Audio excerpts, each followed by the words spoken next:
Es grande mi Señor, me postro ante ti. Es grande mi Señor, te quiero adorar. Prepárame yo, cada día mi posee. Tu rostro quiero ver por toda la eternidad. Voy a pedir que me acompañe a orar a nuestro Dios para que sea Él quien nos dirige, nos instruya en este tiempo de meditación de su palabra. Y en actitud de oración, por favor, oremos juntos.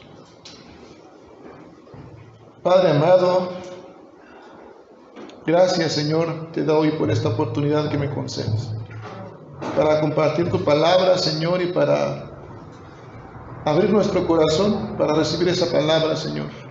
Rogamos en el nombre de Jesús, oh Dios, que tu Santo Espíritu abra nuestro entendimiento espiritual, que nuestros ojos y nuestro corazón, Señor, puedan ser receptivos para poder mirar, para poder recibir, Señor, tu palabra, y también para poder, Señor, ponerla por obra cada día.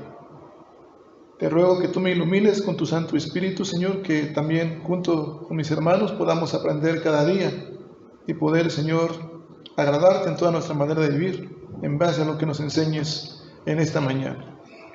Padre, pues te pedimos todo esto en el precioso nombre de Cristo Jesús. Amén. Mis hermanos, quisiera comenzar con una pregunta y primeramente antes, hermanos, ahorita este canto que nos ministró, porque lo hago así, hermanos, y aquí alcanzo a ver algunas lágrimas también, y no sé quién haya sido la persona, pero mis amados hermanos, yo sé que fue una persona muy usada por Dios. No la conocí quizás, no lo conozco, no la conozco, pero Dios usó a esa persona para poder expresar acerca de la perdición, hermanos. Reconocer eso, a veces muchos de nosotros no lo hacemos, ni siquiera en un canto. Reconocer la grandeza de Dios. Así que, hermanos, precisamente hablando de este tema, quiero comenzar con esta pregunta, hermano, y que usted se vaya respondiendo conforme a su visión, a su entender o su opinión.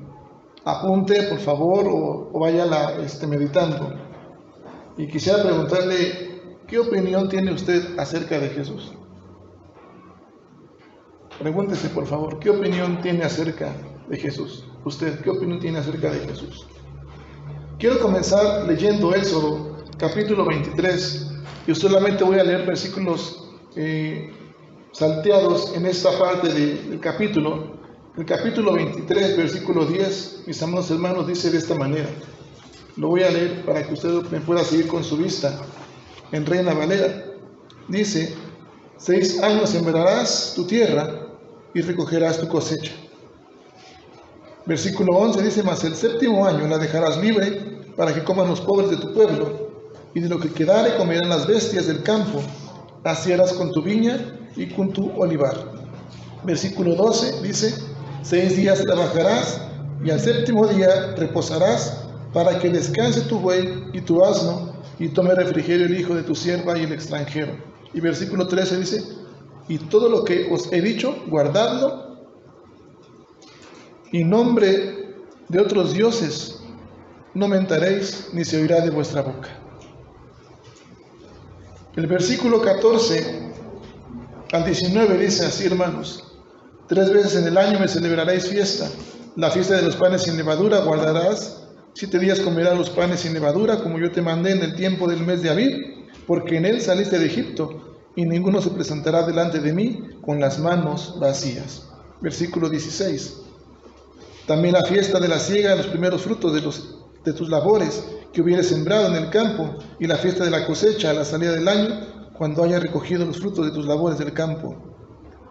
Versículo 17 al 19. 3 veces en el año se presentará todo varón delante de Jehová el Señor. No ofrecerás con pan leudo la sangre de mi sacrificio, ni la grosura de mi víctima quedará de la noche hasta la mañana. Las primicias de los primeros frutos de tu tierra traerás a la casa de Jehová tu Dios.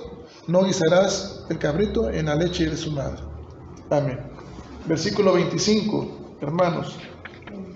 Juntos, por favor, de este capítulo. Dice la palabra de Dios. Mas a Jehová vuestro Dios serviréis, y él bendeciré tu pan y tus aguas, y yo quitaré toda enfermedad de en medio de ti. Amén.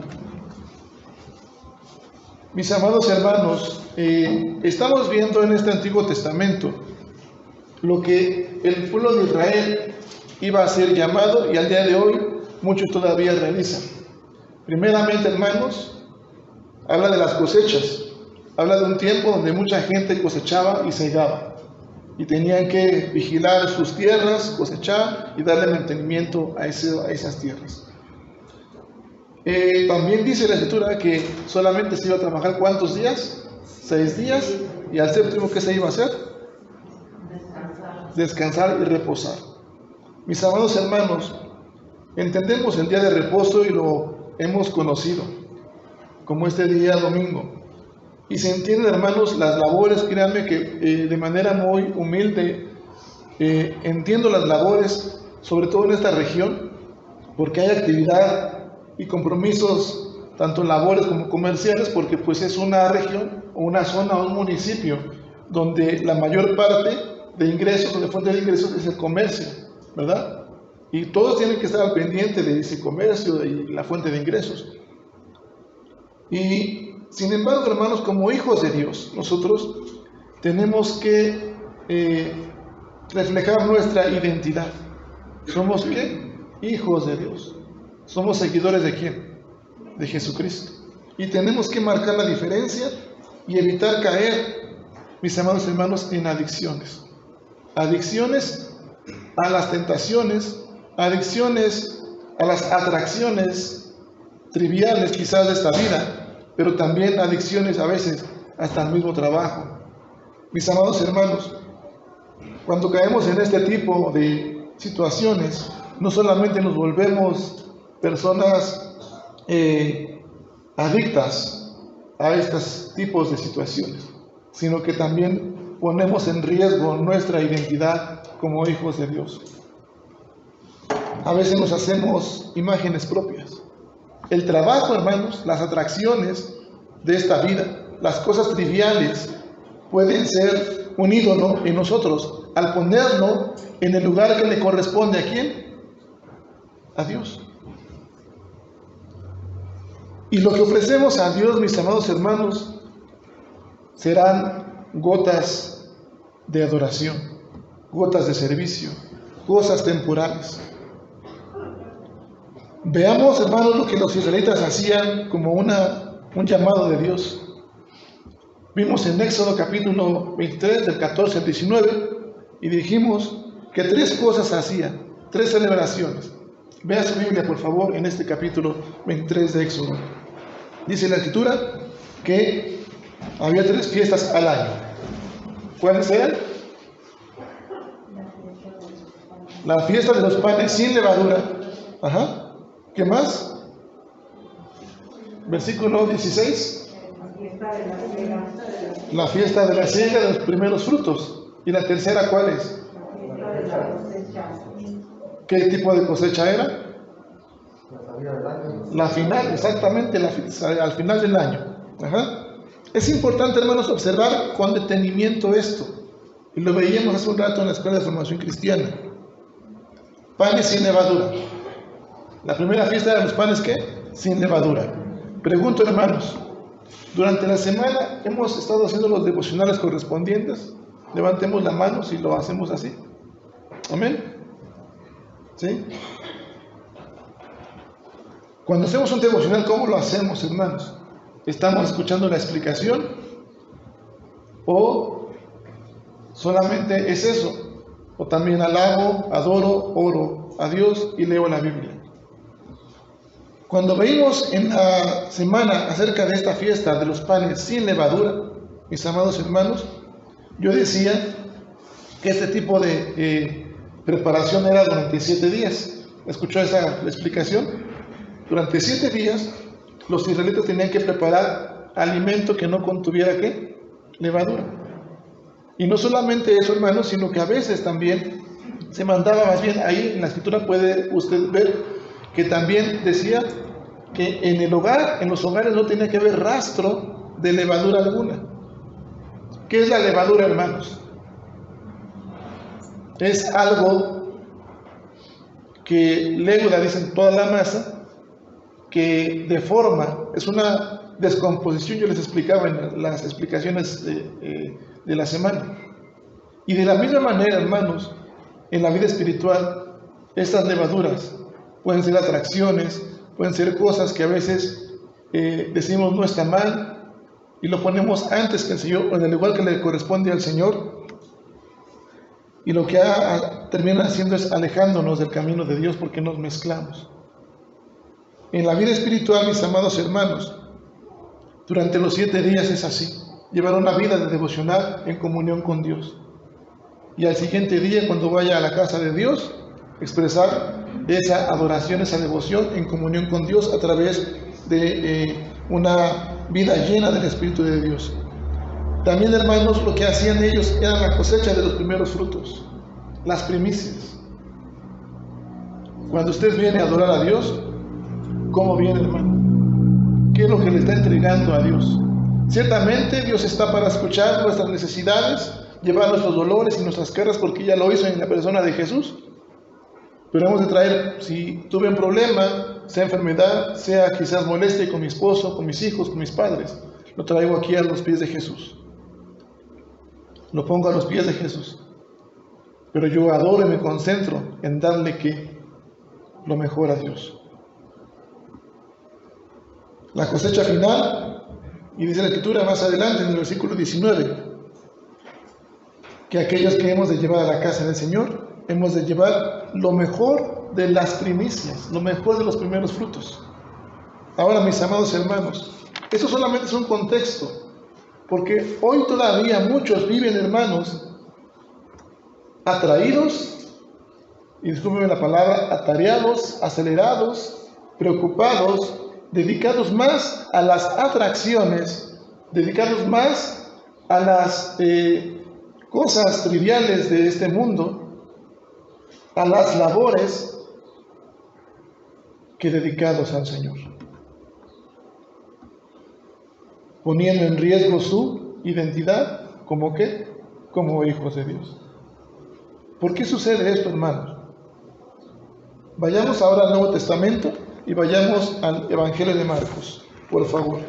En su capítulo 8 vamos a leer algunos versículos. Marcos capítulo 8,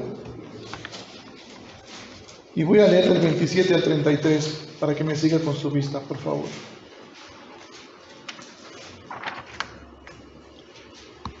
Primeramente, hermanos, del 27 al 30, dice la palabra de Dios así: Salieron Jesús y sus discípulos por las aldeas de Cesarea de Filipo, y en el camino preguntó a sus discípulos diciéndoles: ¿Quién dicen los hombres que soy yo?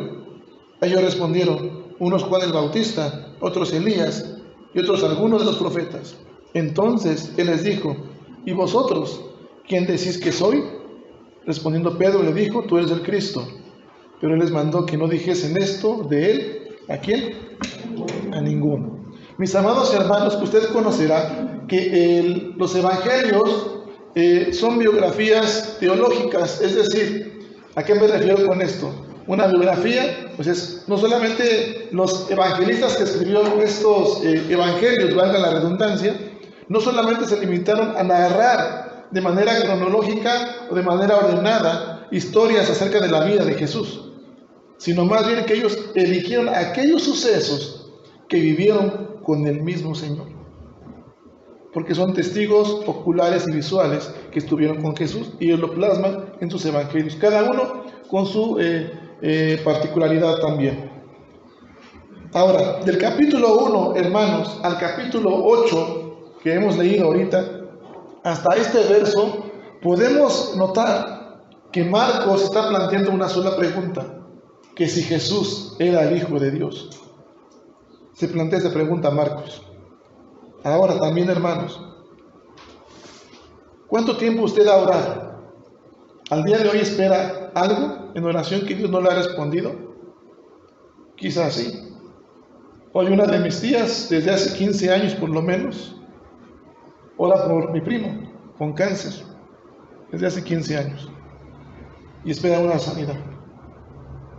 En diferentes momentos quizás usted tendrá alguna oración que ha esperado. Marcos plantea esta pregunta: si Jesús era el Hijo de Dios, el Mesías por tanto tiempo esperado por la nación de Israel. Plantea esta pregunta. Ahora veamos otra vez el versículo 27, hermanos. Porque la Escritura narra que Jesús con sus discípulos se encontraba ¿en dónde? ¿En dónde? En las aldeas de ¿dónde? De Cesarea de Filipos.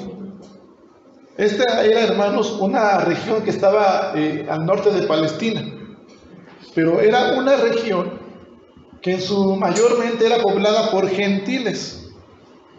Y esta región tenía una larga historia de idolatría. Sin embargo, es ahí donde precisamente Jesús aborda el tema de su identidad. Porque algo importante, hermanos, hasta antes de este capítulo, podrá usted notar cómo Jesús sanaba, liberaba a personas poseídas por espíritus malignos, ¿verdad? Pero aquí vemos a Jesús diciéndoles a aquellos que sanaban, ¿qué les decía? ¿Leyó Marcos en la semana, hermano? No me espante, por favor. ¿Qué les decía Jesús a aquellos que sanaba y liberaba? ¿Cómo? No le dijeran a nadie quién era él. Hasta este capítulo 8 es cuando entonces, habiendo antes tratado de ocultar su identidad, ahora Jesús desea y encuentra ese momento preciso para confrontar a sus discípulos acerca de su identidad. Mi amado hermano y hermana, yo le pregunté hace un rato, ¿qué opinión tiene acerca de Jesús? ¿Qué opinión tiene usted acerca de Jesús? Mis amados hermanos, ¿alguien quiere compartir? ¿Qué opinión tiene acerca de Jesús? Una o dos personas nada más, porque veo que muchos se amontonaron ya. ¿Qué opinión tiene acerca de Jesús? Mi Salvador es fiel. Fiel y mi Salvador. Gracias, hermano. ¿Alguien más? Hermano Lupita. Pues también Jesús es mi Salvador y es pues el ejemplo a seguir para creo que a veces siento que nos queda, yo le a veces compartir, a veces nos queda muy grande el nombre de los cristianos, porque si vemos a Jesús, yo creo que en su ejemplo quedamos muy cortos. Para mí es un ejemplo a seguir de vida. Gracias, hermano. Regularmente, hermanos, este tiempo de preguntas casi no se da una predicación, pero es importante porque para mí me es necesario escuchar y ver cómo esto es importante, hermanos, analizar en esta parte de lo que estamos viendo en este mensaje. Bien lo decía mi Salvador, un ejemplo a seguir, y nos queda grande el nombre de cristianos. Mediten eso, por favor, hermano. Jesús entonces encuentra el momento oportuno para confrontar a sus seguidores, a sus discípulos. Recuerde que antes, y en las explicaciones yo decía, hablamos de la fe, la escuela de Jesús, el lenguaje de Jesús, ¿verdad? Y tiempos a veces de donde, aún conociendo supuestamente los seguidores a Jesús, y estando solos en tiempos de prueba, no conocían al Señor. Ahora, sigamos leyendo el versículo 27 y 28. El versículo 27, entonces, dice esta pregunta a Jesús: ¿quién dicen los hombres que soy yo? Les pregunta Jesús a sus discípulos. Y esta pregunta, hermanos, es la más determinante, decisiva, la más crucial que alguna vez usted y yo, cualquier hombre, podamos haber respondido. ¿Quién dicen los hombres que soy yo? Si nos preguntara Jesús. ¿Quién es Jesús? Esta pregunta, hermanos, está trazando una línea divisoria entre los hombres. Y esta es la división que sí importa. ¿Por qué? Porque va a trascender los límites. Va a ir más allá todavía la respuesta. De manera, hermano, que lo que usted piense acerca de Jesús, yo no le he preguntado, ya no solamente dos personas respondieron, pero lo que usted piense acerca de Jesús es lo que va a determinar y lo que va a impactar de una manera muy profunda su destino eterno. Vuelvo a decir, lo que usted piense acerca de Jesús va a impactar de manera profunda su destino eterno. Ya dijimos mi Salvador. ¿Qué más dijimos? Mi ejemplo a seguir. Me queda grande el nombre de ¿qué? De cristiano. Y lo va a hacer ese impacto, esa determinación de ese destino eterno. No lo va a hacer en su futuro, su destino. Lo va a hacer aquí y ahora. Está impactando. Lo que usted piensa acerca de Jesús es como está impactando su vida, su familia, su vida espiritual. Y eso va a ser ese factor importante que va a determinar su vida espiritual. A veces, hermanos, queremos pensar en evadir esta pregunta. ¿Quién dicen los hombres que soy yo? Y aunque pensemos que estamos evadiendo a esta pregunta o a responder a esta pregunta, en verdad, hermanos, no lo estamos haciendo. Porque usted podrá guardar silencio o mostrarse indiferente ante esta pregunta. Pero el silencio y la indiferencia son en sí mismos una respuesta. Y es la manera en que respondemos nosotros cuando se nos pregunta acerca de Jesús. Y eso también va a ser factores que más adelante van a determinar nuestra vida y crecimiento espiritual. Estamos hablando con ese tema de identidad y misión, es lo que estamos viendo hoy. De modo, hermanos, que tampoco va a ser una opción, una respuesta a medias o temporal. Y a veces así respondemos nosotros cuando se trata de los asuntos de Dios. Temporalmente, mi escuela, lo que me enseñó mi padre o mi madre antes de conocer de Dios, mi carácter, mi temperamento, la manera de comunicarme como yo la creo que es correcta, de conducirme como yo creo que es correcto, pero no es la escuela de Jesús, no es el lenguaje de Jesús, no es el carácter de Jesús. Mis amados hermanos, podemos tener muchas opiniones buenas acerca de Jesús, pero si nosotros, hermanos,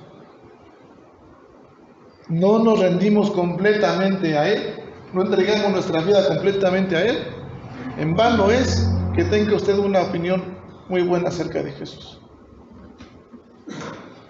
Y ese precisamente era el problema con aquella gente que decía que seguía al Señor en esa época, porque tenían una buena opinión, una buena percepción de Jesús, pero quizás estaban totalmente equivocados con respecto de su identidad. Y quizás hoy día, hermanos, también nosotros estemos haciendo este grave error. El poder tener buenas opiniones de Jesús, acerca de Jesús, pensando cosas buenas acerca de Jesús, teniéndole en buena estima, pero quizás estemos lejos de la identidad de Jesús.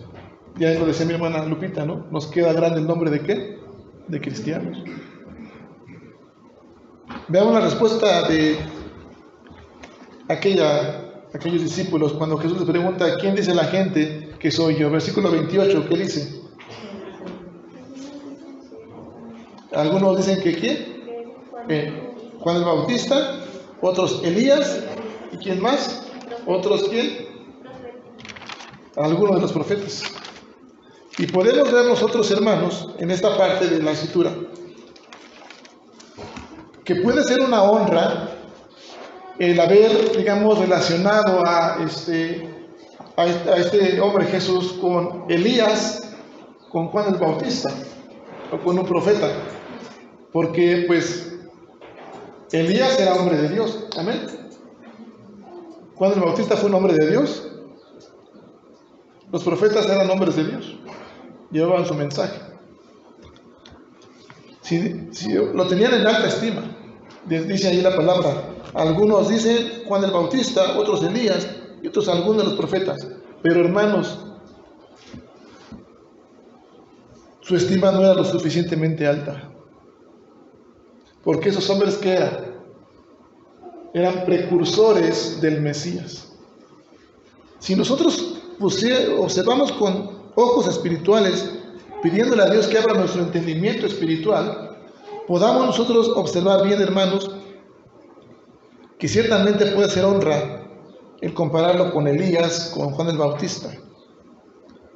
Pero cuando nos damos cuenta que estos hombres eran precursores del Mesías, es decir, antes del Mesías, lo que la gente está diciendo entonces es, quizás es un precursor, pero no es que el Mesías. Así es, hermanos, era una negación como Mesías de la gente que decía eso. Era una negación. Ahora, hermanos, esta pregunta solamente era como un preludio, un preámbulo para la siguiente pregunta. Versículo 29. Les dice, pero vosotros, ustedes, ¿quién dicen que soy? ¿Ya escuchó? ¿Quién dice la gente que era Jesús? Y unos decían Juan el Bautista, Elías, algún profeta, pero no era el Mesías. Para la gente no era el Mesías. Y les preguntas directamente a sus seguidores, a sus discípulos, pero vosotros, ¿quién dice que soy yo? Notemos ahora la respuesta de Pedro, hermanos. ¿Qué dice Pedro? Versículo 29. Pedro le dijo, ¿tú eres qué? El Cristo. Esta palabra Cristo, donde viene la palabra cristiano, es una traducción griega del hebreo que tiene que ver con la palabra Mesías, que es Mesías. Ajá. Antiguamente los reyes sacerdotes eran personas elegidas y se ungía para un servicio. Aquí dice Pedro y dice, tú eres el Cristo. De alguna manera dice, tú eres ¿quién? El ungido, tú eres el Mesías. Otro pasaje en otro evangelio a la par, paralelo a esto, dice, tú eres el Cristo, el Hijo del Dios ¿qué? Viviente.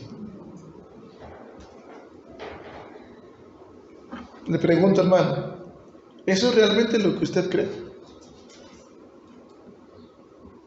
¿Es lo que realmente usted cree?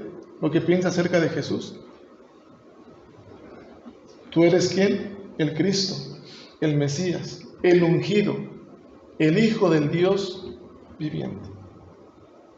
De manera que aquí se resume no solamente la historia de la redención de Jesús, sino también todos los atributos de Dios. Atributos incomunicables. Dios todopoderoso. ¿Dios qué?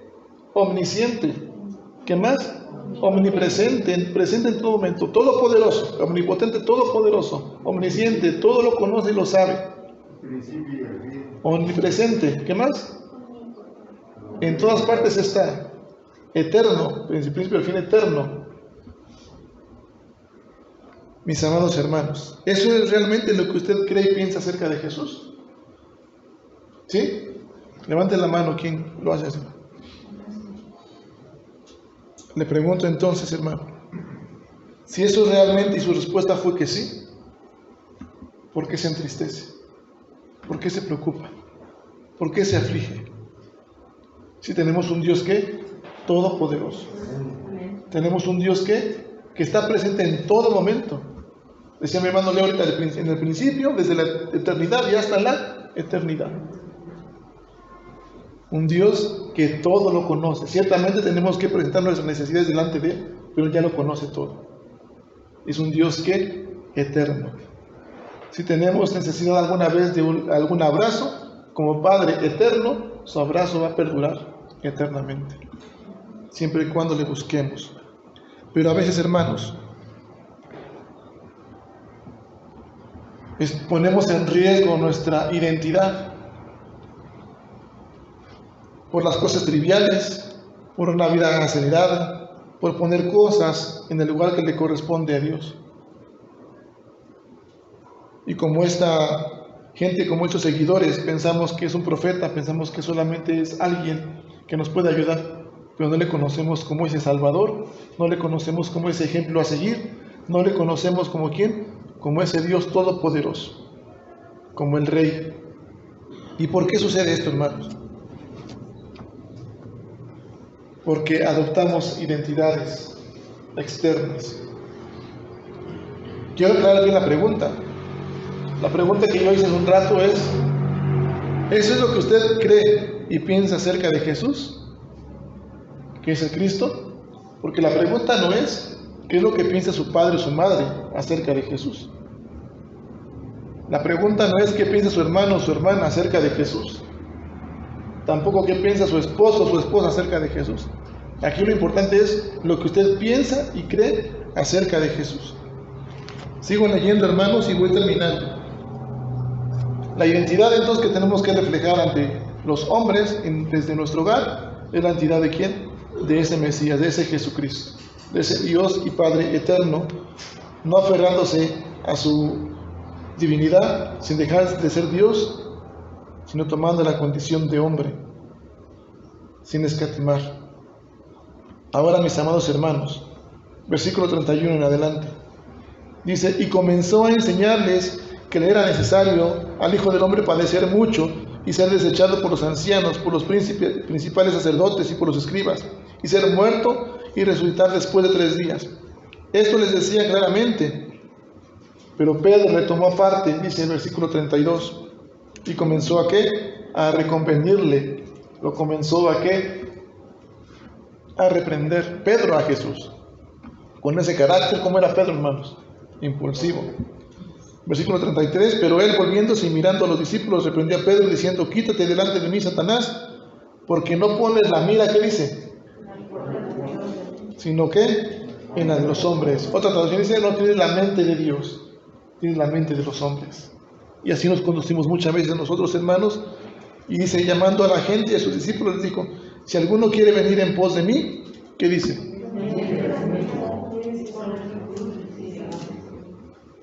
Si alguno quiere venir en pos de mí, ¿qué dice? Niéguese a sí mismo, tome su cruz y siga. Mis amados hermanos, esa es la identidad de Jesús como Salvador, llevando en esa cruz, mostrando su identidad como Salvador, que cargó nuestros pecados, y por este amor derramado en esa cruz tenemos la gracia que nos puede ser salvos. Ahora, hermanos, también muchas veces hacemos esto, versículo 35, porque todo el que quiera salvar su vida, ¿qué dice? La perderá, y todo el que pierda su vida por causa de mí y del evangelio, ¿qué dice?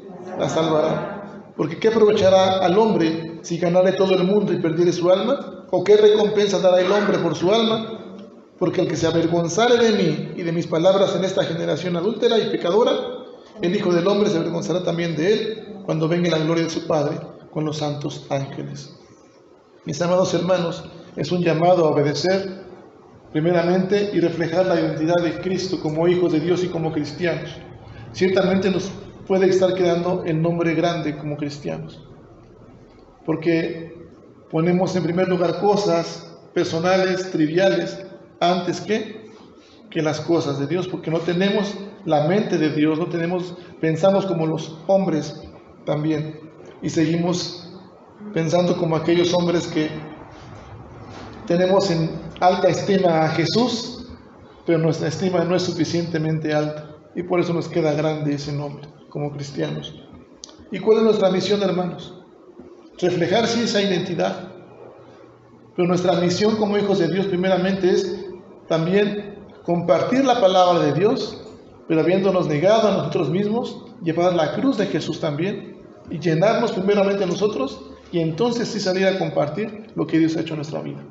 Mis amados hermanos, yo no puedo venir aquí a predicarle a usted si yo antes no estudié la Biblia, si no llevo una comunión con Dios.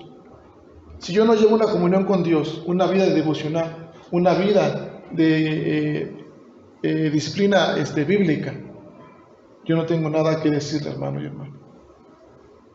De manera que también, como hijos de Dios, reflejar la identidad y nuestra misión siendo compartir la palabra de Dios. Si alguno no busca a Dios primero y no escucha su voz, no tiene nada que decir al mundo. Es nuestra identidad y misión. Así que hoy le invito, hermano y hermana, a que podamos reflejar nuestra identidad. Y si usted piensa acerca de Jesús, que es el Dios eterno, el Dios todopoderoso, no hay por qué afligirse ni por qué entristecerse. Son sentimientos humanos y naturales. Pero ahora sabemos que tenemos un Dios a quien recurrir, a quien adorar, y que habrá bendición. Dice la palabra más adelante en Mateo, en el capítulo 36, que si buscamos el reino de Dios primeramente y su justicia, todo lo demás viene por añadidura. Así que, hermano, no se preocupe y no se aflige por el día de mañana. Dios tiene promesas y bendiciones para usted y para su vida. Solamente requiere que también de manera justa reflejemos su identidad y cumplamos con la misión que nos ha encomendado. Pongámonos de pie, por favor, hermanos, y adoremos a nuestro Dios. Te alabamos, Padre Santo, por este tiempo que nos has concedido, por tu amor, por tu fidelidad, y porque, Señor, en este tiempo nos has hablado a través de tu palabra y nos has hecho entender que muchas veces, Señor, ponemos cosas en el lugar que te corresponde. Atracciones, Señor, porque pueden ser, Señor, tentaciones, Señor, que nos orillan a solamente mostrarnos una conducta cristiana de manera temporal. Preocupaciones por el trabajo, Señor, por otras circunstancias, pensando, Señor, que si no lo hacemos, no tendremos el sustento. Perdona, Señor, cuando hemos hecho así. Pero ahora hemos entendido, Señor, desde el libro del Éxodo, cómo tú llamas al pueblo a prepararse durante la semana, a no comer con levadura, Señor, que no haya rastro alguno de levadura, a darte, Señor, de los primeros frutos y darte de lo mejor de esos primeros frutos. Hoy, Señor, no queremos darte gotas de adoración, gotas de servicio. Queremos entregar y rendir nuestra vida totalmente, Señor, a ti, pues a ti te pertenece. Y Padre amado, queremos darte lo mejor de nuestros primeros frutos. También, Señor, queremos conocerte, Señor, y tener una percepción correcta de quién eres, como Jesús, como ese Salvador, como ese ejemplo a seguir. Siendo un seguidor de tuyo, Señor, hoy quiero hacer tu voluntad. Recordamos también, Padre amado, aquella ocasión, Señor, cuando te preguntaban, Señor, que la verdadera familia, Señor, te esperaba afuera al sanar a esta pequeña. Señor, y tú diste esta respuesta. ¿Quiénes eran tus hermanos, tu madre? Respondiendo que todo aquel que hace tu voluntad. Hoy quiero ser parte de tu verdadera familia, Señor, haciendo tu voluntad. Toma mi corazón, Señor, restáuralo y renóvalo, para tu gloria y para tu honra. En Cristo Jesús. Amén. Es la nube, mi Señor, que nos